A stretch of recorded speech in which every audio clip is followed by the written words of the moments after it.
We are recording. Greg Struley, welcome aboard. How you doing? Good. Thanks Good. for having me. Hey, thanks for being on here.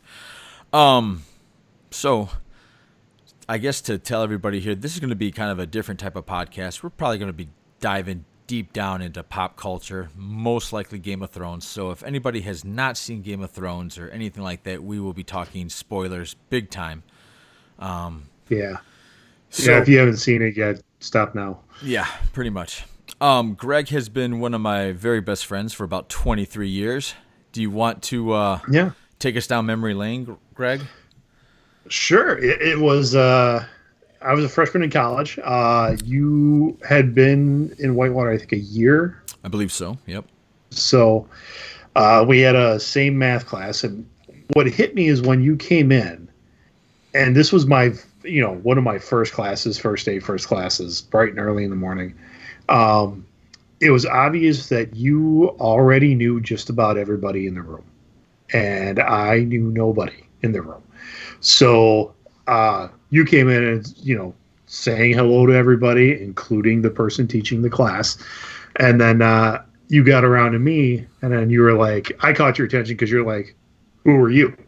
Oh, yeah, because you're the new like, guy, right. Makes sense. I'm the new guy. Yeah. So I had your attention. You had my attention because I'm like, who is this jackass coming in and like saying hello to absolutely everybody, hugging the professor, like, hey, how we doing? It's been a year. How was your summer? And I'm like, who the hell is this guy?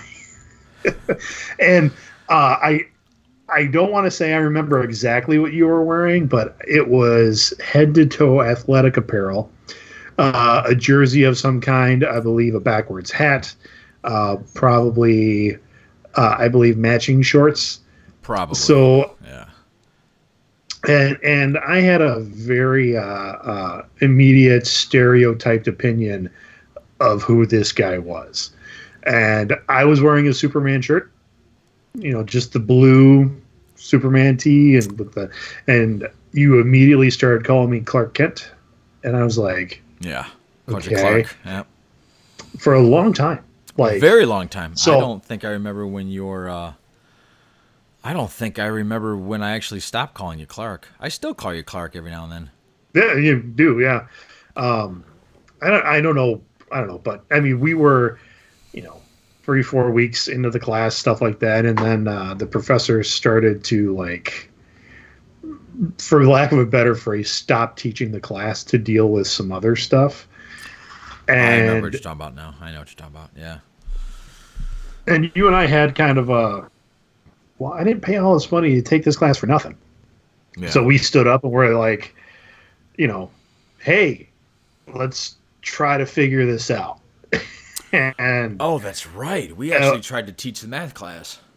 Yeah, I mean, and to teach would be a very, very big extension on that word, because you and I had no idea what we were doing. No, we were trying to figure it out as we went. But we're like, hey, does everybody know how to do this? And let's try to get the most out of our time. And then I think we just started talking more at around campus and things like that. And then eventually, towards the end of our college careers, we roomed together, and that was it. So wow. I was probably wearing like a Michael Jordan. That was probably back in my white Will Smith days. That was very much in your way.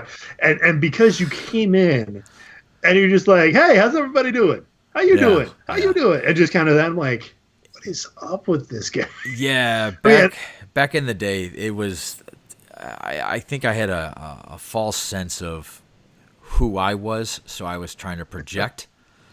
I was just trying to project, and I think every time I was in public, it was like the Johnny show.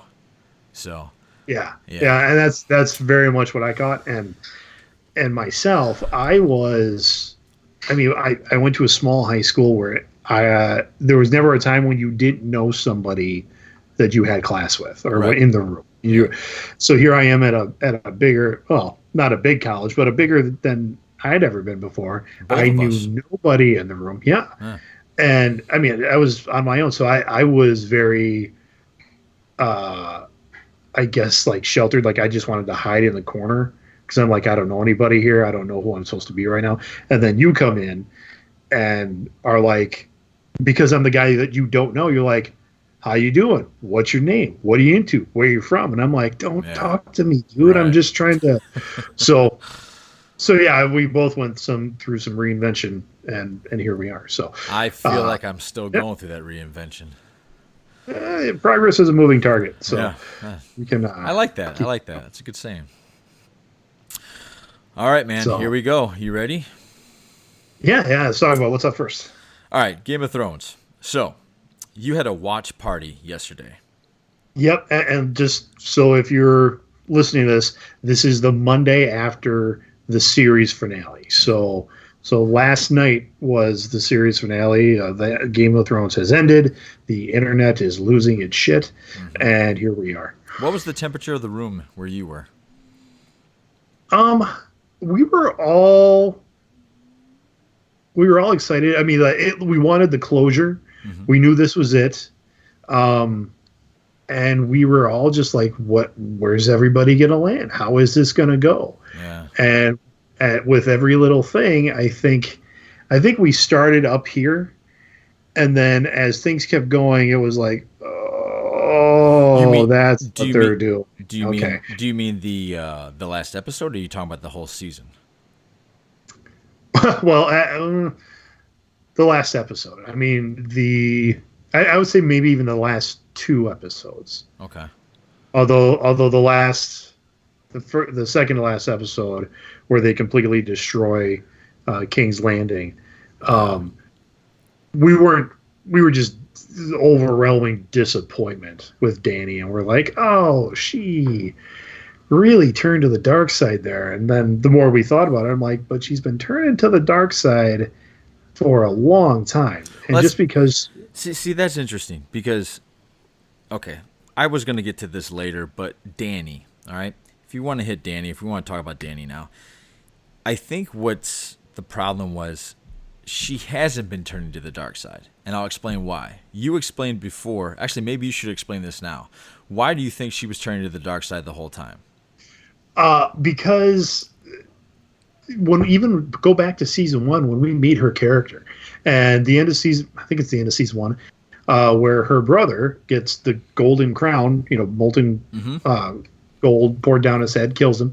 One of the best deaths. Yeah, it was a good death. I mean, but she didn't flinch.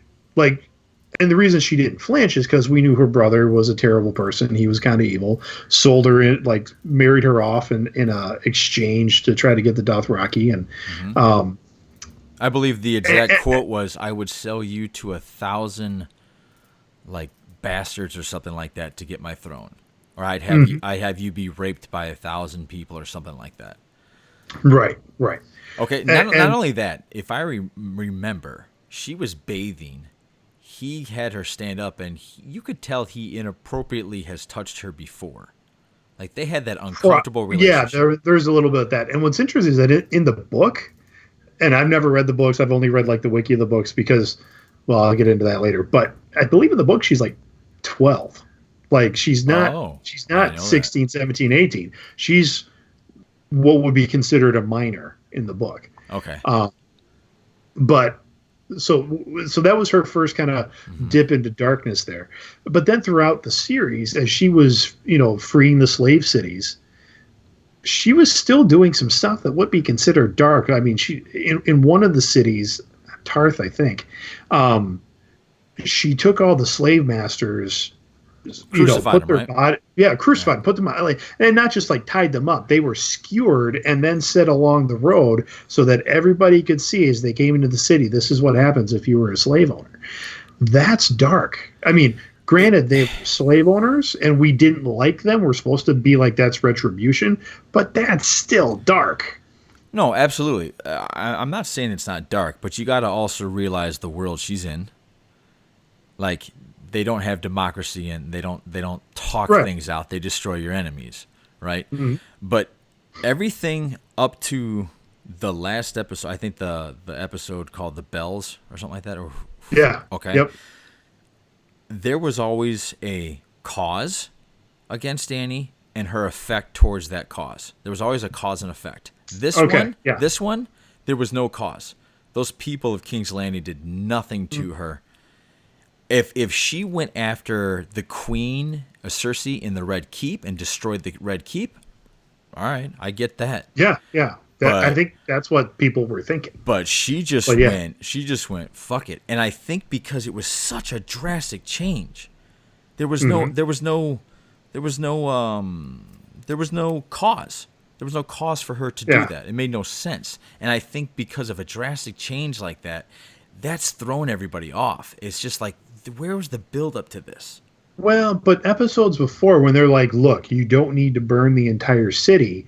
And she's like, but maybe I will. Yeah, I mean, those people of King's Landing, they're supporting Cersei. So if they're going to get in my way, then yeah, I'll just go right over them. That's not an issue. So they really hinted at that the entire time. And I think it even started. They hinted at that the entire time in season 8, not like the other seasons.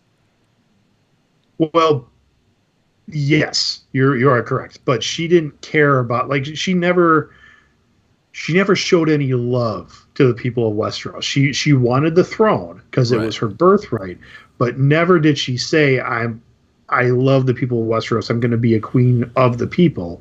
It was, no, I want my birthright. I want what's mine.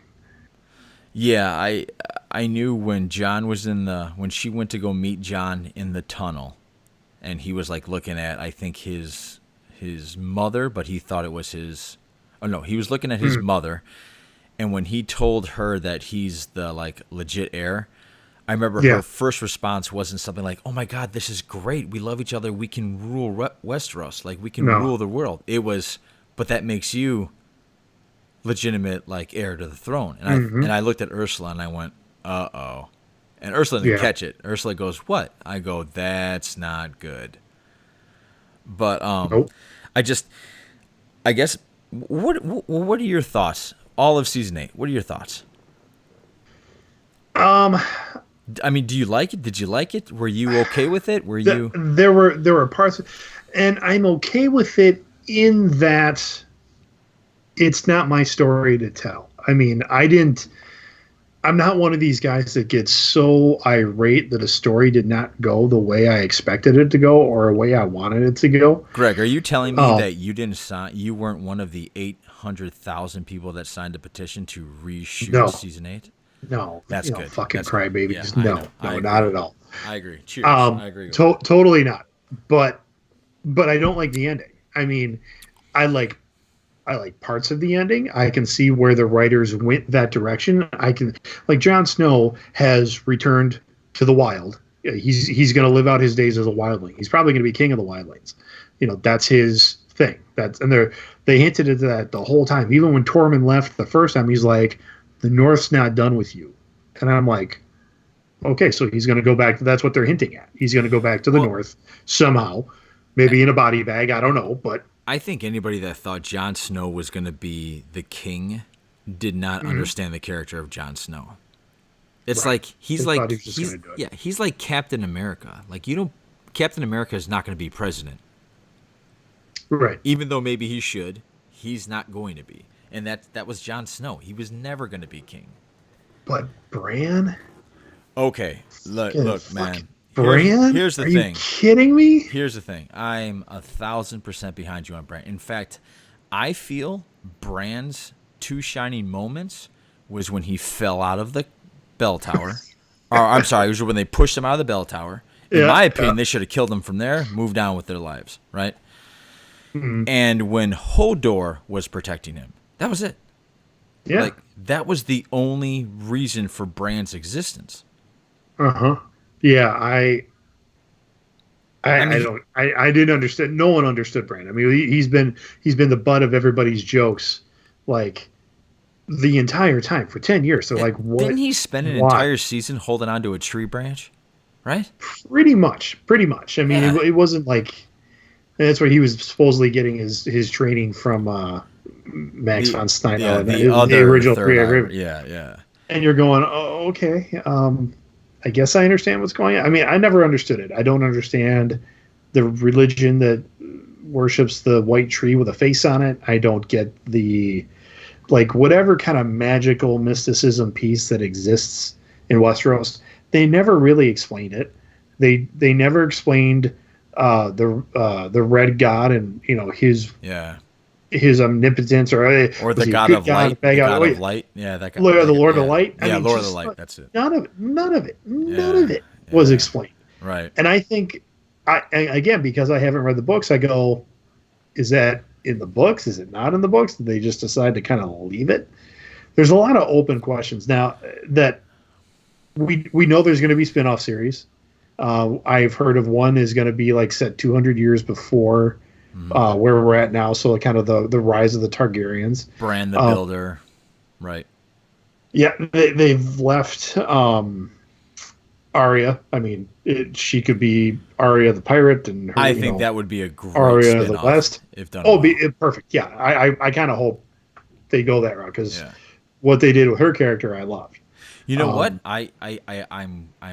I'll be honest. I'm a little disappointed with Arya this season. It's not her fault, but all those skills she learned about the many faces and stuff like that, she never used them. Mm-hmm. She just used she was able to fight and be sneaky, which is cool. Yeah. But she never used the many faces or something. You're right. She didn't use the faces this season, but like the whole sneaking past the undead generals to kill the Night King. That was all of it. It was. I mean, they made her a ninja. I mean, for lack of a better phrase, they made her a ninja. They turned her into She's Batman. Assassin's Creed. Yeah. Yeah. That's what she did. Yeah. So okay. Here's my thoughts. I thought season 8 was disappointing because they failed to hit the landing. And I think they failed because they rushed it. They rushed everything. Everything seemed rushed. In fact, I was fine with the first 2 episodes. I thought they were setting a great pace. And then it's like, I don't know. It's like they went, oh, shit, guys. We have like 4 episodes left. We got to shove all this into one thing. And right. I think what was the legit point of the Night King? What was the fucking point? He was just a bad guy. And that's the other thing from the books. From what I understand, the White Walkers like have an actual society. They talk. They interact. Well, I just we didn't get any of that. No, and not only that, I felt like they were building up to this great shadowy darkness that was looming over and threatening each. And then he had these cool that I will never forget that huge battle over the wall where Jon barely escapes and he's on a raft and Hardhome. And then he goes like this. Yeah, the Battle of Hardhome. Yeah, and they all rise up and I thought, dude, you're fucked. You're fucked. You're not going to beat these guys, right? Well, I did enjoy the Battle of Winterfell. And in fact, I think that's the last episode that I actually enjoyed. Okay. No, that was the first. I think one of the first episodes where it was like an hour and a half. Yeah. So it was like you're watching a movie. But then the aftermath of all that.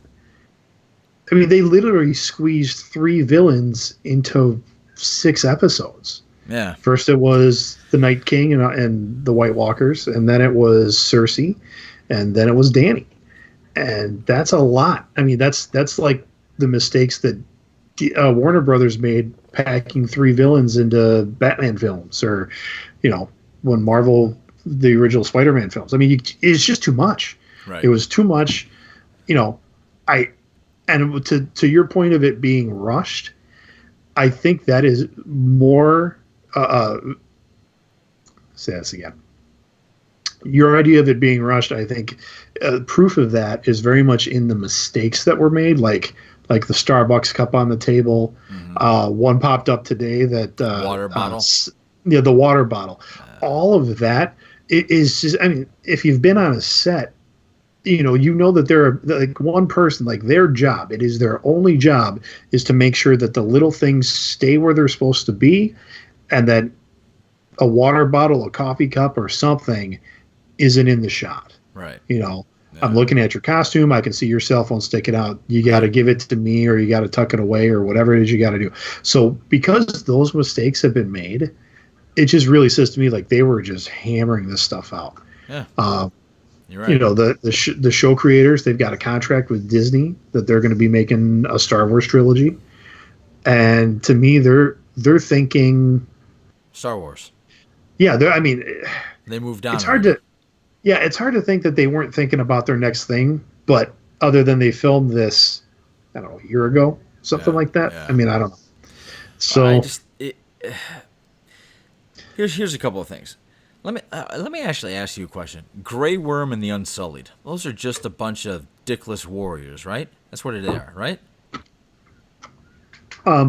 yeah, Okay. So like literally Dickless. that's what I'm Yeah. saying. So they just all a bunch of dickless warriors go onto an island somewhere. That's how they end. Yes, but didn't you get the idea like after the Battle of Winterfell, like there weren't that many of them left? It looked And like then a ton of them. last night's episode, there's Darth Rocky, there's a couple Yeah. hundred of them, there's thousands of the Unsullied left. You're like, I thought you all died. I Yeah, mean, that I agree. was I thought the I thought Dothraki were gone. yeah. Well, everybody thought they were gone. All of a sudden, Yeah. here they show up again, and we're like, oh, well, maybe she had a couple left. And then last night, it's like, no, she had a lot left. Yeah. So I wasn't happy with that. And again, Jon Snow's not going to be king because Grey Worm won't let it happen. He killed the queen. That's not so. Grey Worm takes all of his warriors, all the Unsullied, and they sail away. Well, the Starks are sitting on the dock, and I'm like, can't Bran just be like, okay, yeah, they're gone now, Jon, you're king. Exactly. I mean, they're in Tar. What do they care? Well, let's go back to Bran, the ridiculous Bran. Okay. Here's okay. If he let me understand this right. He's a three-eyed raven now, so he can see in the past, the present, and the future. Is that all at the same time, or is that just he's like an omnipresent thing? I think it's wherever he wants to go, but can he see the future? Well, I suppose, yeah, he can see the future. Okay. He can So see it my all. question is, did he plan all this? Like, did he sit there and Well, he knew he was going to be king, or like is Bran an evil genius? he didn't have that power until season 5 or 6. He let go of the tree. So yeah, so whenever he got all that, and I'm trying to look up the actor's name. Don't bring him into it. It's not his fault. Well, and that's what I want to say. I want to actually use his name I have because nothing I have against the no actors. idea. I have nothing against the.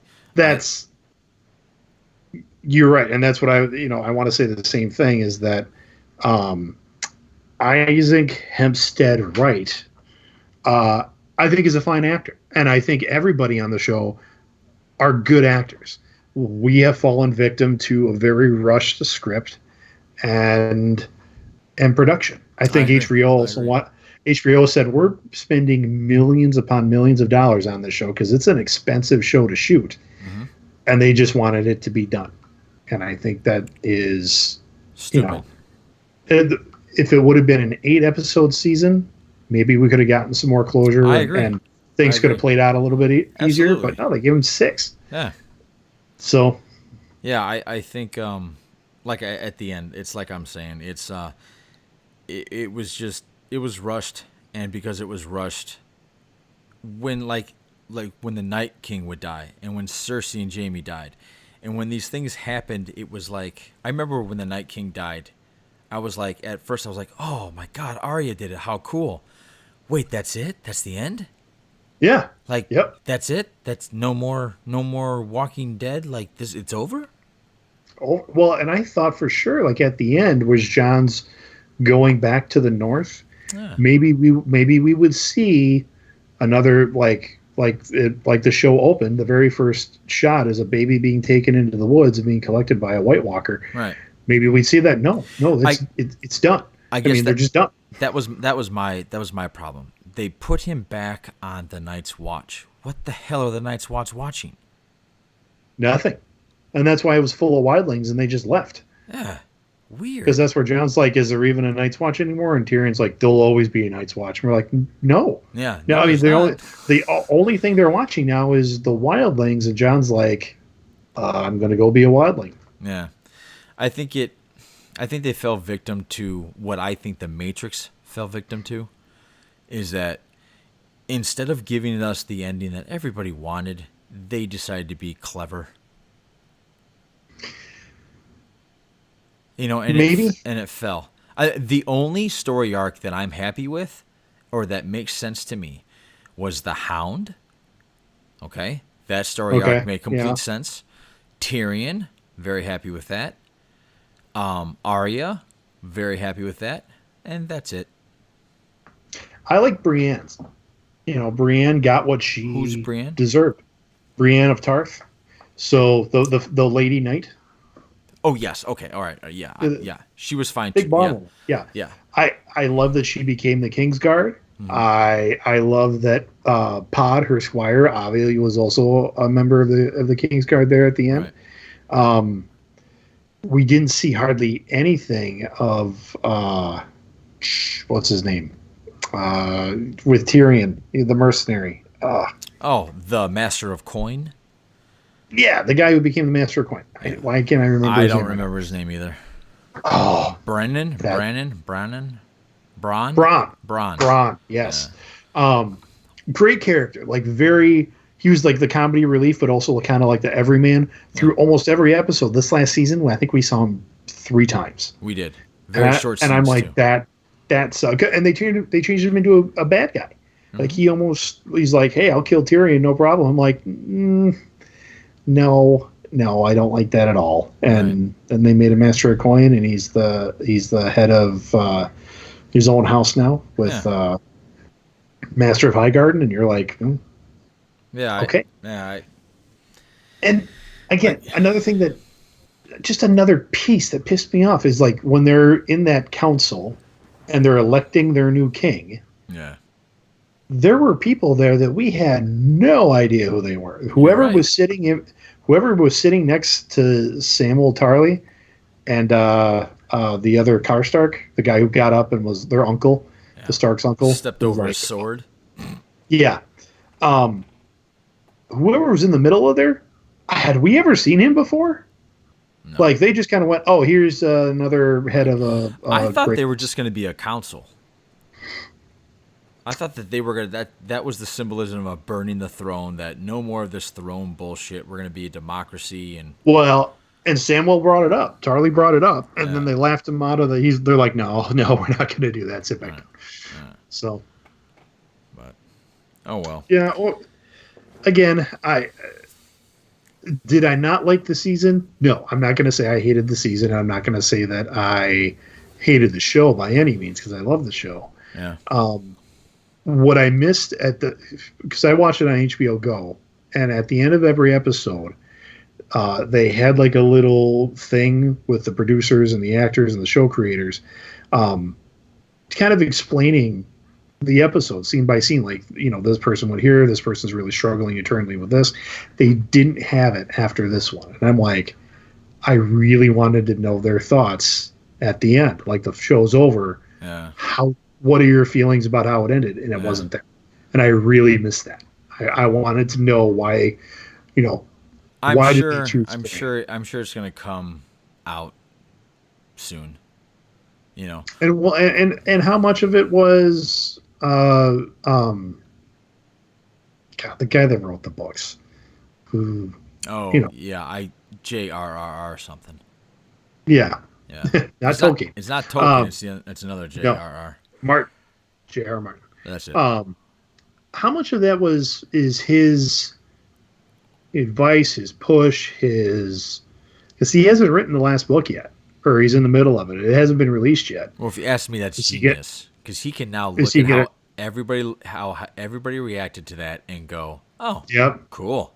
I'm just going to change it. I'll buy more books. Yep. I'm not going to do it that way. Yeah, I'll sell more books." So that's that. Yeah. So, but it also brings me back to the fact of if people can't get over this, how many TV shows have ended badly? Right? Like did you watch Dexter? No, I heard that was horrible. I heard the ending sucked. Man, that ending was they didn't really close off any storylines at all. Like it was just like, it was terrible. Wow. And the fans were pissed. And I wasn't a fan of the show, or not say I was, but I disliked the show. I just didn't really watch it. Right. But when I heard about that season finale, and I was like, that's how they ended it. Ooh. So, Yeah. because I think they were just cut off. Like they weren't, it wasn't like, hey guys, tie up your storylines because I don't think we're going to get picked up again. It was, no, we got another season ahead of us. We don't. Oh, Okay. it got canceled. Well, yeah, I think. Oh. Maybe I'm wrong. I'm wrong. But the way it ended, it seemed like that. Like they had no time to tie up anything. Yeah, I think the worst ending I ever remember is Lost. See, I stopped watching Lost. I think Lost is a perfect example of them maybe writing to maybe 33 episodes and all of a sudden going, oh, fuck, what do we do? This is a hit. Like, where do we go with this? We got picked up. What are we going to do? I'm like, Yeah, I don't know. Throw a fucking polar bear. Yep. And if it gets really confusing, throw in time travel. Whatever. Well, I think, what about that beast in the forest? Forget about it. Yeah, and the black little boy that was like, he was supposed to be something and he disappeared. No one ever saw him again. Remember that? No, I don't. I stopped watching. That's my point. I think I made it 3 episodes in, and I was like, this is going nowhere. Oh yeah, they were really good at that. But I think the only 2 shows I can remember, and one of them I remember just because I heard my mom and her friends talk about it, was MASH. I heard that ended very well. A great ending. I mean, and I grew up watching MASH because my dad really liked it. Yeah. And I don't think I watched the season finale until probably I was in college. And okay. I saw it and I was like, that is great TV. Like, I had no clue. Because to me, it was always a comedy, and then they throw in like a super serious episode in there. But the last episode is very heavy and very it's just like the terrors of war, and you're like, wow. I've never seen it. I guess I should watch it. Yeah, look it up. It's great. Yeah, it's really good. Alan Alda was a great actor. Yeah, he was. He is. He still is actually. Did he die? Yeah, no, I think he's still alive. I think he's alive too. Pretty sure. The other show that I remember that ended well, I thought the entire run was probably about as perfect TV show as you can get, is Breaking Bad. I haven't watched all of Breaking Bad. How dare you, sir? How dare you? I know. We got into it. I mean, and I think the wife and I binged. And when I say binged, I mean we were doing 4 to 5 episodes a night, and we did that. Easily go that far. Yeah, I mean it was probably doing it for like 3-4 weeks, so probably a month. Yeah. And Krista was just like, I need a break. And like she couldn't do it anymore. Because I mean, when you watch it like that, it's a heavy show covering a lot. Of course. And she's like, I can't do it anymore. I need to stop. And I'm like, we're not even halfway through. She's like, I can't. And I was like, okay. And then we just never got back into it. Never got back to it. Yeah. Well, and I'm good in that. Like, I will wait for my wife if we're gonna watch a show.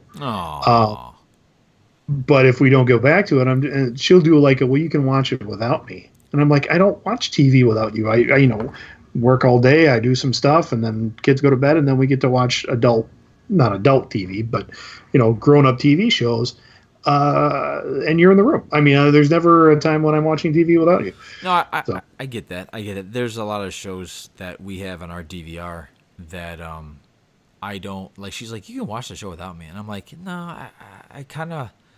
It's like it creates like an intimacy with your partner. You just absolutely. You have this something to just sit back and talk about, or just kind of relax as you're watching it and kind of reconnect. I don't know if that sounds weird, but no, I totally get it. My wife and I are both nerds. We both love movies. Entertainment in general. And one of the first things that I don't want to say it. No, I do want to say it. One of the things that really attracted me to her was her taste in movies and TV shows was very close to mine. And we love discovering stuff together. I mean, we'd go to movies. Like our typical date night was dinner and a movie. Yeah. Because we love movies.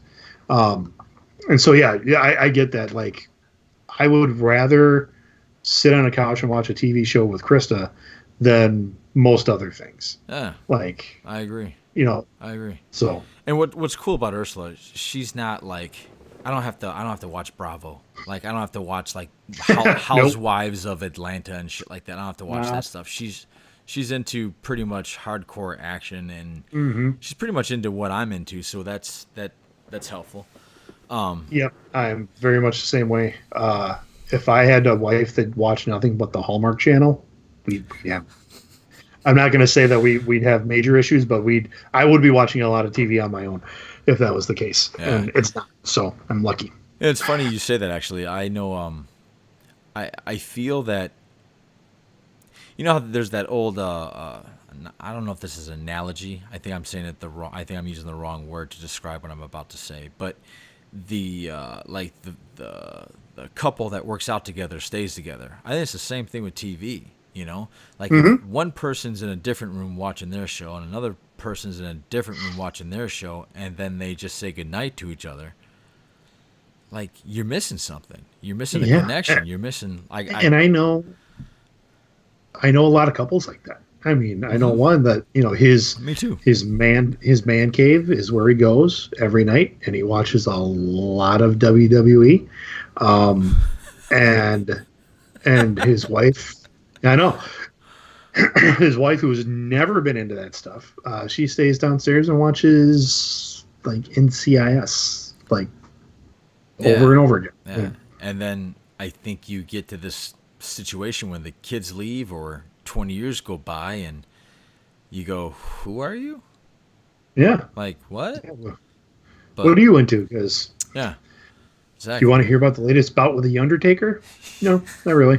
Is he still wrestling? I have no idea. I have no idea. I really don't. Oh, okay. Yeah, me neither. I just know there's John Cena. I think The Rock still shows up every now and then. I don't know what He the fuck. does. I think that's more of a like a hey, I know where I came from. I appreciate it. I don't watch wrestling, Yeah. but I will watch documentaries or specials about wrestlers or the Oh, business of wrestling I am because hooked I on that get stuff. into that.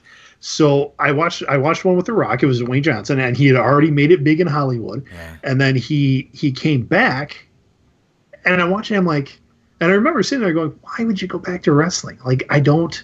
Right. I mean, you're a huge. You can do whatever movie you want. Pretty much. Even the bad ones are making money. Yeah. Why are you doing that? And I think the interviewer must have asked him the same question because I was flipping through and I stopped on it. And he's like, until you're in front of an arena with 60,000 plus fans just screaming for you, until you have that kind of feeling, it's like you don't get that anywhere else. And I went, okay, I get it. I get it. I mean, if I have a good song at the karaoke bar and everybody's like, yeah, I'm like, yeah, nailed it.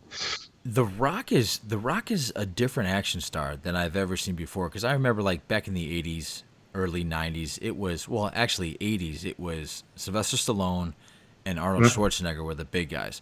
But if any of their movies bombed, they'd be in trouble. Like I remember them like. Yeah, I guess. Yeah. But Like when, Cliffhanger? yeah, but Not when, a good movie. Oh, I like Cliffhanger. How dare you? That's a great movie.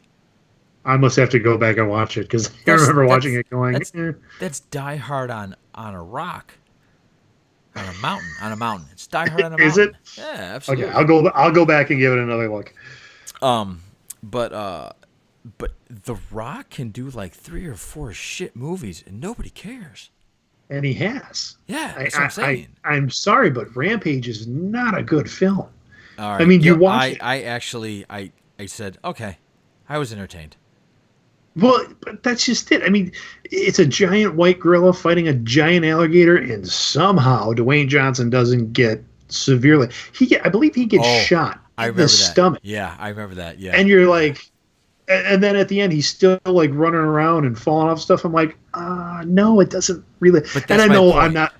I'm not looking for realism in a movie about a 70-foot gorilla. I mean, that's not it. But like, was it Skyscraper? Was that the name of it? I actually like that one too.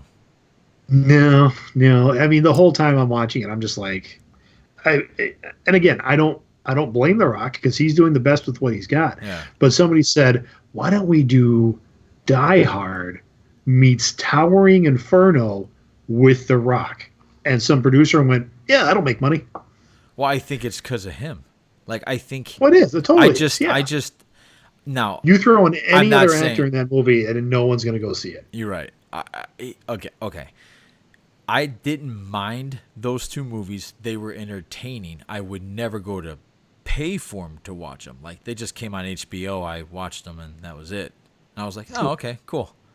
You know, but I've never seen an action star like him that can just keep doing movies, and no one seems to care if it's making money in terms of, or if it's Well, good. If it's good, no one cares if it's good. he has a level of charisma to him Yeah, I agree. that I think the '80s guys just didn't have. I agree.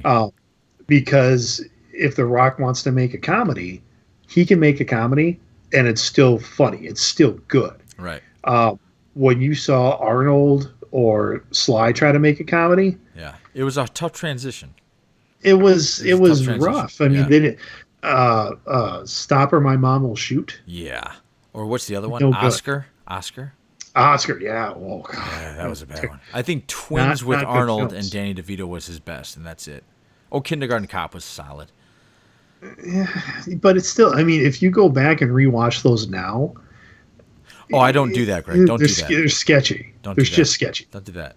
Oh, hey, speaking of going back and watch it now, somebody had on a Facebook post. Actually, I know exactly who did it. It was Sean Rigby. He's kind of family. He is family. So hey Sean, thanks for listening if you're listening. On Facebook, he posted, name a movie that you could watch 5 times and it still entertains you. What would that be for you? Fifth Element. Who? The Fifth Element. Oh, The Bruce Fifth Willis. Really? Yep, 1997, I think. Okay. 1996. All right. Something like that. I mean, and people hate that. People hate that movie. I mean, there are didn't people that think that's a trash movie at all. And I'm like, no, I thought it was good. I think That they was had a good. blast making it. Yeah, that was good. Mine was all 3 of the original Indiana Jones trilogy, not the Kingdom Skull one.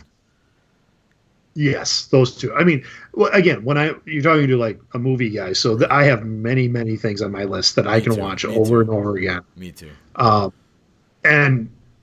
And some movies that a lot of people hate and a lot of people consider bad. One that I've watched it a couple times since my initial watching that a lot of people hated. It's a recent film, Will Smith film, Bright from Netflix. I watched it. Yeah, you can tell I'm still on the fence about it. Have you watched it again since your initial watching? No. But I Watch it again. I didn't walk away thinking, well, that's bullshit. I walked away going, okay. Like, all right. It was I've so I seen watched it Will the first Smith. time. Right. I watched it the first time and went, oh, not bad, not what I expected. Very much more Training Day than I thought a fantasy Right, film. yeah, But yeah. I'm like, okay, liked a lot of it. And then I was like folding laundry or something like that in front of the TV, and I went, you know what, I'm just going to put this on because why not? And I got totally sucked into it again, and to the point now where I'm like, I really want to watch that again. Interesting. So yeah, give it another look. I saw levels to it that I didn't see before, and I've heard that they're going to make a sequel of it, and I really hope they do. Me too. Actually, I've heard about that. Yeah, I guess I got to go check that out again. Yeah. Hey, speaking of Netflix, your governor's not talking about installing a 7% streaming tax to watch Netflix? Not mine. That must be a you thing. I don't know what the fuck that guy's doing, but I don't think that'll go through. I hope not. I really do. I hope not, because that sounds ridiculous. And have you ever heard of net neutrality? I mean, that's no. like big What's laws. that? Look it up. It's the whole like free internet, not free internet for everybody, but like you don't throttle, you don't overtax. I mean, it's like you pay your internet service provider and that's it.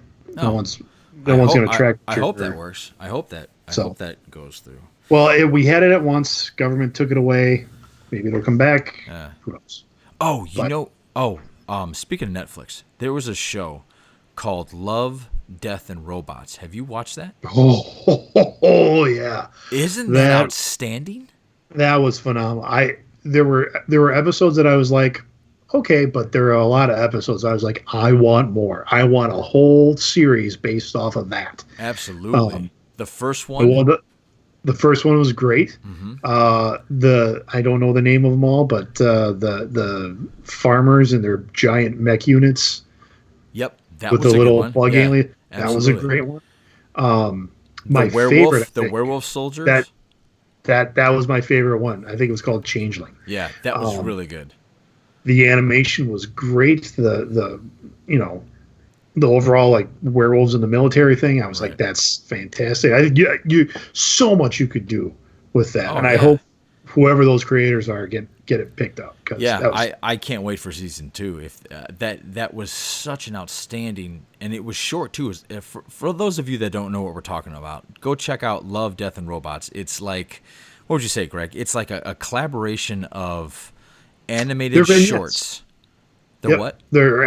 vignettes or animated shorts. It's anywhere from I think 12 to 15 minutes, Hmm. and they're all self-contained stories.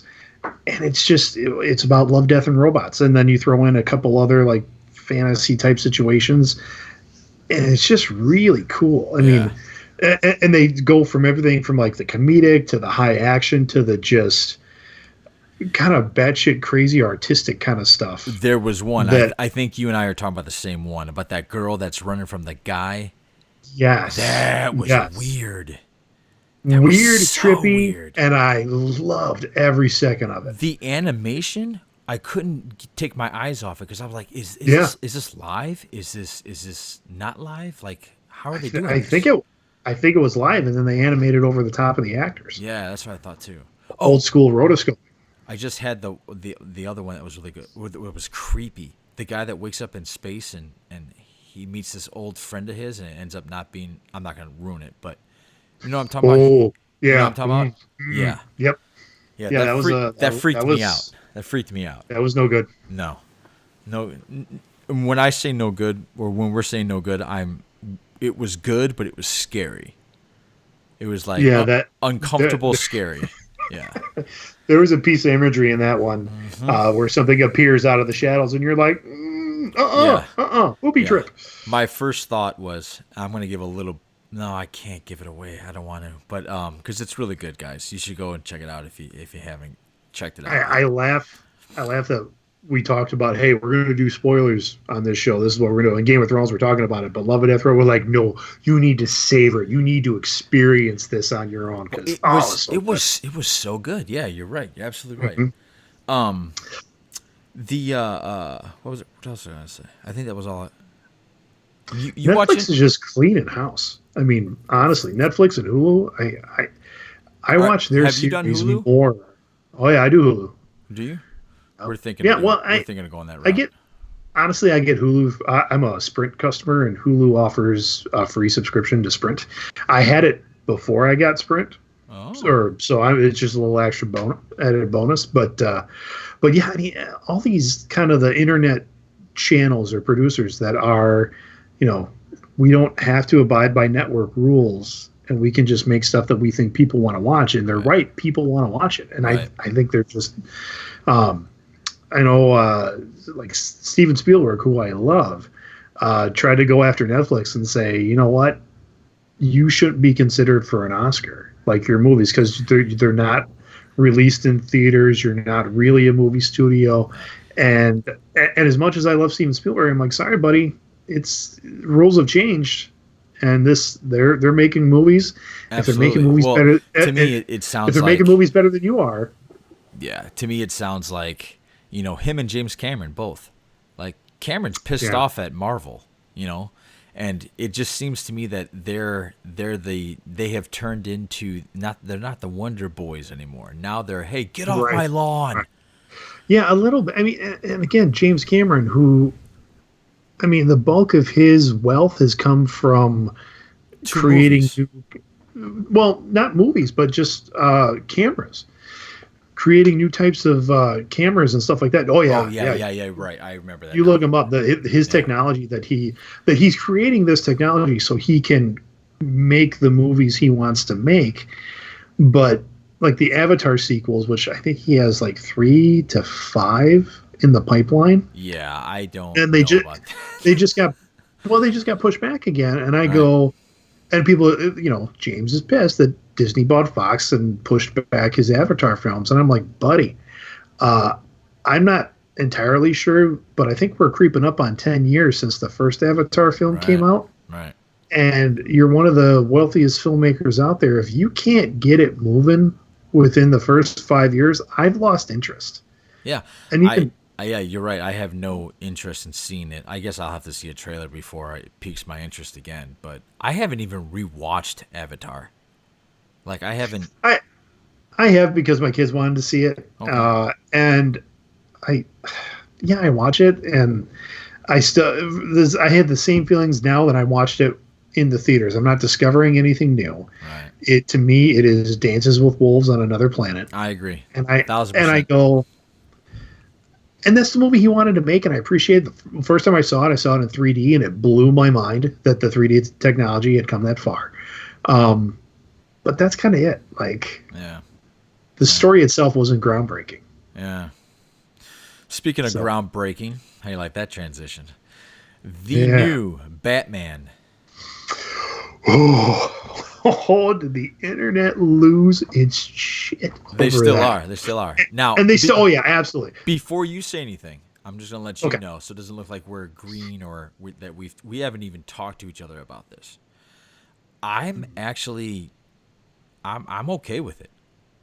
I'm actually okay with him being the next Batman. For those of you who do not know, the new Batman is Robert Patterson, and if you don't know who that is, unfortunately, most of you will know Isn't him it? from Twilight. Isn't it Pattinson? Is it Pattinson? I think it is Pattinson. My fault. Sorry, Robert, if Yeah. you're ever on the show. Sorry, Bob. Okay. Yeah, it is Pattinson. It's He's got an I in Pattinson. him. Pattinson. Okay. So I knew he was in the running, Me too. and I was like, okay. I also knew that there was a Jonas brother in the running. I did not know that. Uh, I think I would have yeah. lost my mind there. Oh, actually, wait a Here- minute. Are we talking about the guy in Jumanji? yeah. Yep. He wasn't bad in Jumanji. So here is my thought when it comes to any bit of casting, especially in a superhero film. Okay. My opinion means precisely dick. No one, I mean, it doesn't matter what petition I sign, doesn't matter who I talk to, doesn't matter how many podcasts I'm on. I'm not going to get someone uncast because of my opinion of their past work. Now, because I got my phone up here, everybody is losing it over Pattinson because of Twilight. You know, Correct. Yeah.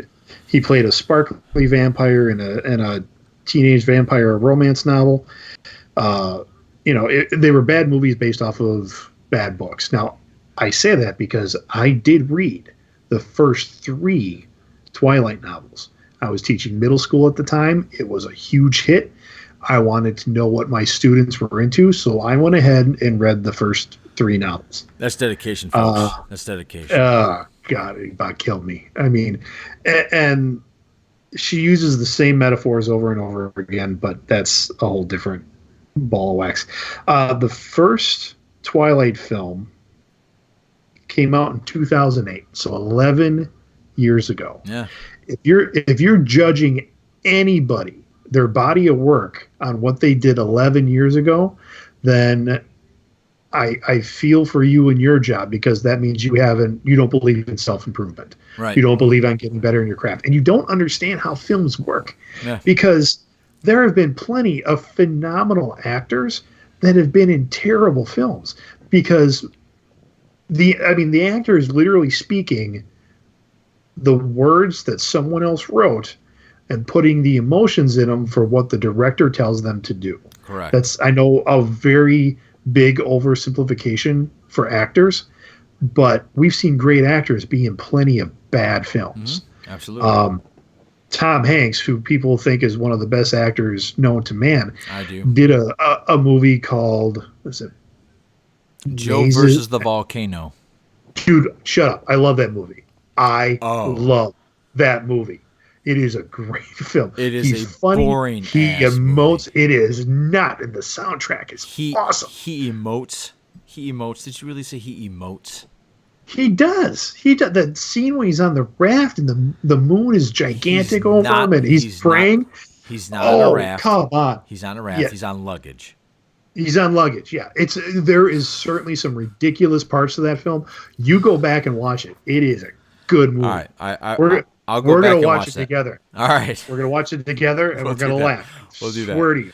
We'll do I was that. thinking of that it was a Dungeons and Dragons esque movie where he plays the kid that goes nuts and he loses himself in his character. I want to say it's like Monsters and Mazes or something like that. Again, it's a terrible film.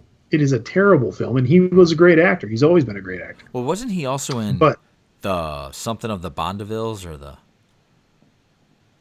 He's been in Bonfire of the Vanities. Yes, I heard that movie bombed. Yeah, it did. It did. So again, we've got Robert Pattinson. 11 years ago, was a vampire, but and he did all the films. But like in 2011, he did a movie called Water for Elephants. Did a great job in that movie. It's a drama. Yeah, I saw it. I'm trying. Good. He did Lost City of Z, which was an English film. Great movie. Good book too. Oh, is that? I never read the book. Yeah, it's a good book. I'm looking for. Gosh, he did like a movie where he was like a spy or something like that. I can't remember. Yeah, I remember seeing the trailer for that. I don't know what it was called either, but I haven't seen it. But again, I hear it's great, and he's done a lot of stuff like since then. And that's when people got bent out of shape about Ben Affleck. They're like, the guy that did Daredevil. I'm like, that was like 15 years ago. Right, He's won 2 Oscars since then. Right.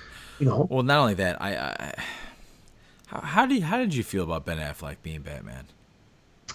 I thought he was. I liked him. I didn't like his Bruce Wayne, but his Batman I liked because they told him, "Hey, we want to do an older, like Frank Miller, Dark Knight Returns kind of Batman," and I think he nailed that kind of Batman. I agree. And I liked him I liked him much better in Batman versus Superman as Batman. In Justice League, I did not like him as Batman. Yeah, I'd agree with that. I would. But even when he did Justice League, wasn't he like, yeah, I don't know if I want to do this anymore? Yeah, you're right. Going back to Matt Reeves, who's going to be the director of the new Batman film, he is a Batman connoisseur. Like, is he? Yeah. Oh, big time. He did the Batman Lego movie. Okay. So he knows his history then. I mean, obviously that's very tongue in cheek, but absolutely. When you watch the Lego Batman movie, there are pieces in there or scenes or like side jokes or stuff in the background, whatever it is, that you go, whoever made this, they get Batman. Mm-hmm. Like they at the core of the character, and they know a lot about him.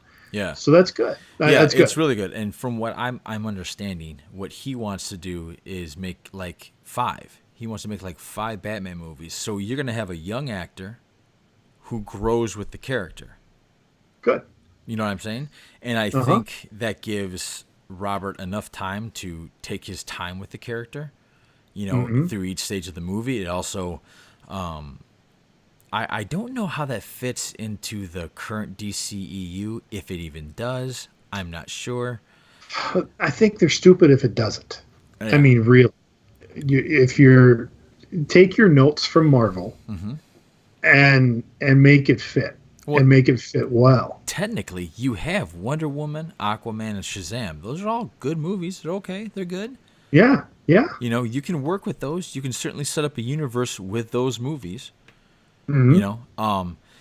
But going back to what Matt Reeves wants to do, and which I'm excited about. I mean, you know me, Greg. And anybody that doesn't know us. Like, I'm the Batman guy. Greg is pretty much the Superman guy. Would that be fair to say?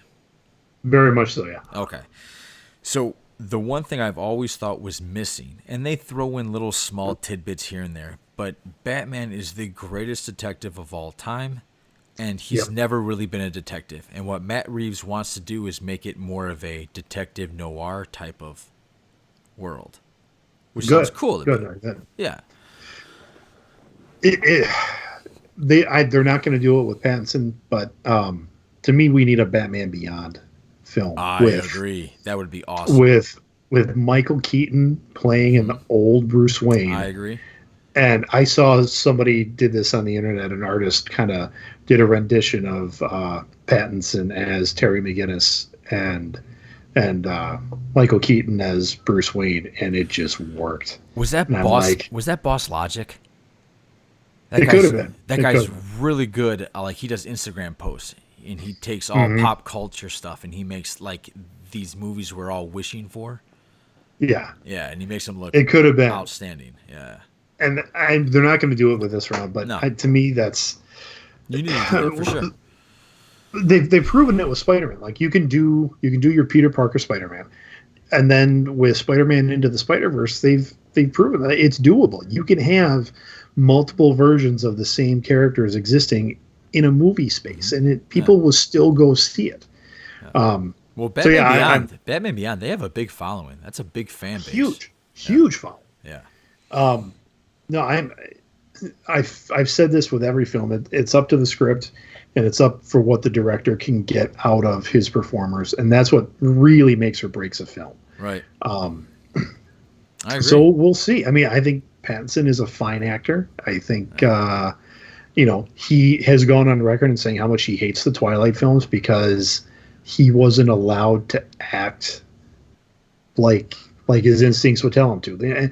And as an actor, that would piss me off for sure. And well, yeah, if you're a working actor, like you're not Robert Downey Jr. or somebody who has script approval that can say, you know what, I don't want my character to do that, and he's not going to. If you're just a working actor, and I say just a working actor, if you're a working actor and don't have that in your contract, and you say, well, my character really do this, the director can look at you and say, doesn't really matter what you think. This is my movie, kid. This is how you're going to do it. Yeah, you're right. And you just do it. You want the paycheck. Stuck, you want, yeah. So no, I'm not gonna. I will judge Robert Pattinson's Batman when I see it, based on his performance. I agree. Based on, and I'll probably have to see it a couple times because, like, one time I'm going to be so focused in on him. Robert. Yeah. Yep. Yeah. And then the rest of the time I'll be focused on everything that's going on in the background, and then I'll have to see it a third time just to kind of like take it all in, and that's when I'll make my call. When there's two things I want to see, and I told a friend of mine text me, was like just so upset that it was the Twilight guy. That's what he kept saying, and I said, you got to give it a shot. You got it. Like, we all thought Batman versus Superman was going to take down Marvel and kick ass, and it was a big and so you can't judge that. You just got you got to let them do their thing. I actually believe in this Matt Reeves guy. I think he's gonna set on the right thing. I think judging by the last, by Wonder Woman, Aquaman, Shazam, that DC learned to let's slow down. Yeah. Let's slow down and let's just make good DC character movies. And if they all get together one day, cool. If they don't, we'll just continue to make goods.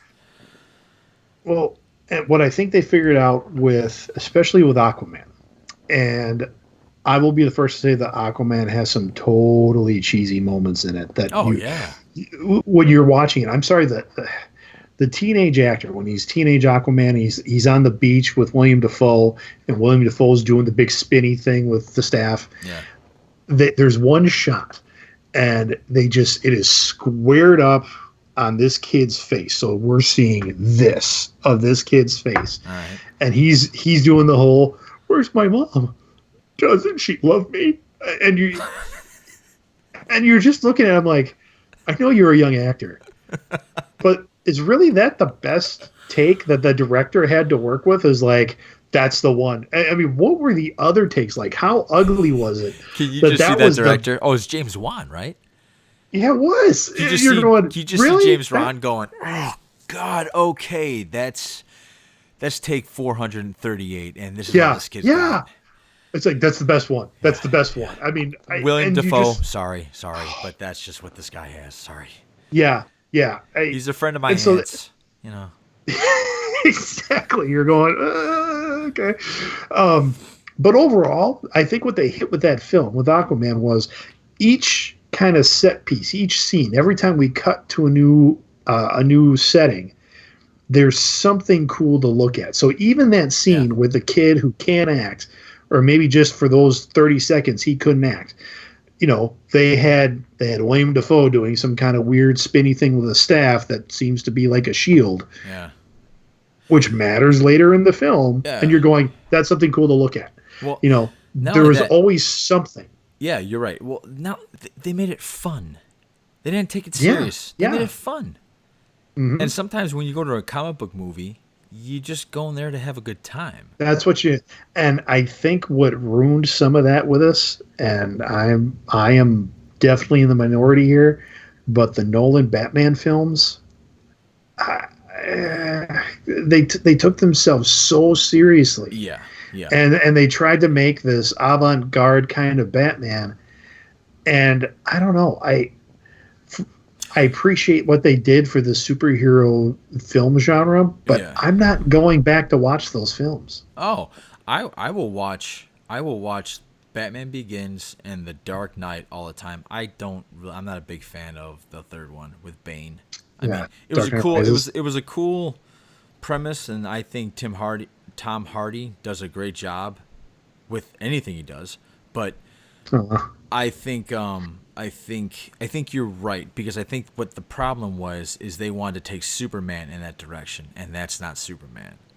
No, He's it's not dark. He doesn't think life sucks.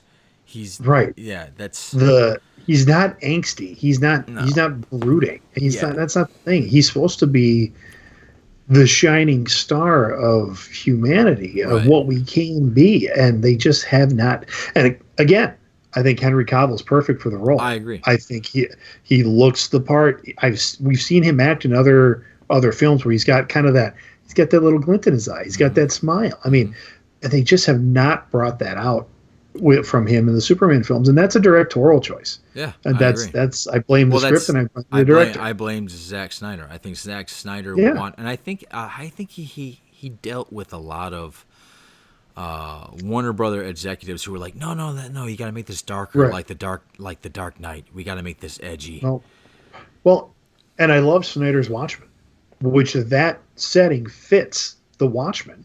It does not fit Superman. Speaking of Watchmen, HBO's Watchmen. What do you think of that? That coming out. I have no idea what it is. I mean, I know what it is. I mean, obviously, I know what the Watchmen are, but I don't know if is it pre-Watchmen movie? Is it post-Watchmen movie? It seems post to me. It seems post. When they got a whole cult They've got a whole Rorschach. Yeah. Yeah. I can I tell don't you know this. either. I'm going to watch it. Yeah, I'll give it a shot. No, I'll give it more of a shot. I will watch every episode. I'm just calling it. I'm like, I'm going to watch every, because even on the episode, if there's an episode that's bad, I'm going to sit there and go, it's got to get better. It'll be better. Or are you And I'll keep watching. You're that much of a Watchmen fan, huh? I guess that's just that kind of a fan of a film. I mean, if they go a whole season and I'm not connecting to anything, I probably will let it slide, but I will catch it sometime. Well, you know what I've always appreciated about your take on when it comes to you called it nerd culture. I think that's a really good word. Is you're on the fringe of it. Like, I'm mainstream. I like the things that everybody's heard of, and then you'll come over and tell me, oh, hey, what about the Guyver? I'm like, no, MacGyver isn't a superhero. What are you talking about? And you're like, no, there's this thing called Guyver, and I'm like, what Japanese the hell is that? anime, yeah. Right. So I think that transitions well into kind of what your small little company does. I shouldn't call it small, but it's what the company that you were one of the founding fathers. Talking about the pull box, yeah. So talk to me a little bit about the pull box. Okay, so our mutual friend Eric and I, about 11 years ago, were both comic book fans, and we were going to comic book conventions. And at the time, we were moderators of a message board for the TV show Heroes. You remember Heroes on I do. NBC? What do you mean moderators? So we like the message board, like it was, it was threads, chat windows, Like a 4chan people thing? going a little bit, yeah, Okay, yeah. okay. But it was this one guy. It was heroestv.com, which is now defunct. But Eric and I were frequenters of that board, and then the guy that ran it or owned it said, "Do you guys want to be my moderators?" And we said, "Sure." So we were doing that. We started going to comic conventions. Did you get paid for that? Did you get paid for that? No, No. not Okay. We didn't get paid. Eric, on the other hand, he didn't get paid either. But our message board was so active. At one point, we were the most active and considered kind of the go-to place if you want to have discussions about the TV show Heroes. Yeah. And that was he and I making that work. Because honestly, the guy that owned it, he wasn't that involved. He was like, he just watched it grow. Yeah. And then Sci-Fi Channel came to us and said, "Do you guys want to be on our post-hero show?" It was a 15-minute talking heads. They sent Eric a webcam and a headset and said, "You dial in, and we're going to have a discussion." So Eric knew that. It was 4 panelists. One I think was one of the producers of the show, someone from Sci-Fi, and then we were like the fan element. We were like the everyman voice. So that was cool. Yeah. So we. And as Heroes kind of started to wane down a little bit, kind of the writing was on the wall that this was going to go away. We kind of went to the guy and said, "Hey, we're comic nerds. Would you let us start to review comics on the website?" And he said, "You know what? Not on this website, but what if I just help you guys kind of create your own, or here's some space," or whatever it was. And Eric and I went, "Well, if it's going to be something we create on our own, we're just going to do it on our own. We don't want you involved in it."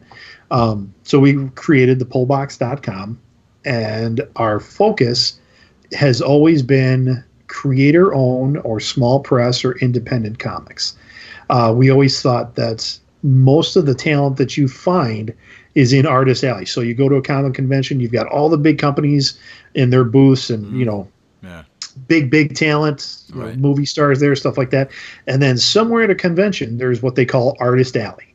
And these are folks that they're just working the hustle. Yeah. You've got an artist, you've got a writer, you've got, somebody I'm self-publishing my comic, and they're just looking to sell what they got at their table. So we would go through and say, "Hey, we review independent comics." And at first, people would just give us a copy of their book, and we'd go back and review it, and they were thankful, and it got their word out. And some people have gotten they've moved along that kind of space where they've gotten some big jobs, or their book has gotten noticed. Right. And excuse me. So what it is now, 11 years later, is we don't take physical copies of the book, because again, we still have people that they're putting their hard work and blood, sweat, and tears into this, and they're spending their own money to publish these comics. You're selling it for $13. If you give me a copy, that's $13 out of your pocket. Yeah. And it might not seem like a lot, but at the same time, if I say, "Can you just send me a PDF?"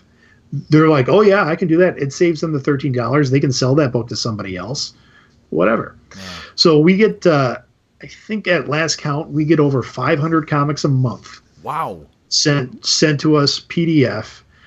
From small press companies, independent people, people that just hear about us. And obviously we can't review all 500 a month, but we've got a couple different writers that work with us, and we send them the review or the copies and say, pick a review. Everything we link back to the original creators, so that everything is driven back to those people that are working hard for it. Wow. That's awesome. That's what we do. That's awesome. Have you, that's great. So you're kind of, I don't want to say it like this, but you're helping out the little guy that's just busting his ass trying to start. Yep. And it's not that we don't like. I can respect that. I feel like a Marvel little or man DC. right now. Well, yeah. And you know what? It's become a thing where if you're an independent creator of any kind, we just got sent a screener for some people that made an independent film. and it is a comic book type film. It is superheroes and stuff. And they said, "Hey, would you guys watch this and just give us your thoughts?" And we're like, "Yeah." Was it good? And I honestly haven't watched it yet. Okay. It's on my list, but we would never like. Again, these people are. I mean, they're just pushing pavement to get some of this stuff out there. Yeah. So they give us their stuff. If honestly we hate it, I will say this: I've never written a poor review of something that somebody sent me or gave me. Okay. There are ways to spin things like, you know what, this isn't for me. Like I'm not gonna enjoy this. Like it's not something I'm gonna put in my. But I know there's an audience out there. So we'll talk about the art, we'll talk about the writing, and we'll say, if this is your thing, you should go check this out. I think only once have we said, absolutely not, we will never review this. Excuse me. And that is based off of a book that we got that was like complete white supremacist bullshit. And we're like, no, not here, not ever. Yeah. You know. That was my next question. So, if you get anything crazy or we get crazy. Yeah. Right. We've gotten some pretty out there kind of stuff. But if it's if it's anything racist, sexist, I mean, anything like that, we're just going to be like, no, not. Yeah. We get some stuff that is they're just TNA books, you know. It's just bikinis doing stuff, and we're like, I understand what you're doing, but there's just not a story here. I mean, you hired an artist to draw some big boobs and think that's going to get you to sell comics, and you know, I'm sure somebody out there will buy it, but we're not gonna promote it. Right. So I get it. Well, cool. Yeah. So I think we're good, Greg. We're already past an hour. I think it's a good place to end. Yeah. So the folks at home know, like when Johnny and I get together, it's usually like 6 hours of straight back and forth talking. Yeah. So yeah, you only get an hour of it. We'll still hang out here and talk, but I think we'll end the show here, and we'll get you back on. Guys, folks, get used to Greg. He's going to be on a couple more times in terms of helping me co-host, things like that down the pipe. So get used to him. Get used to that bald head. You're going to he's going to be around. So. Yeah. All right, buddy. You take care. Have a good night. All right. And have a good one. We'll see you later. Take care, folks.